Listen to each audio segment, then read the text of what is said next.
ರೊಟ್ಟಿಯ ಲೆಕ್ಕ ಹಾಕಲಿಲ್ಲ ತಾಯಿ ನೀಡಾಗ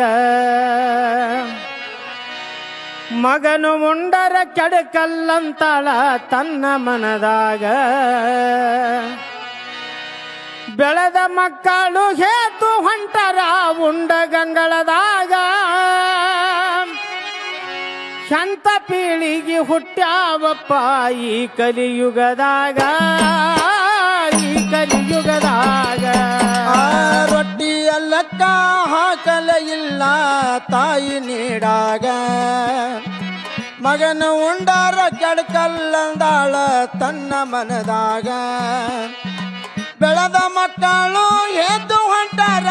ಉಂಡು ಅಗಲಾಗ ಎಂತ ಕೆಟ್ಟ ಪೀಳಿಗೆ ಹುಟ್ಟ್ಯಾವು ಇಂದಿನ ಯುಗದಾಗ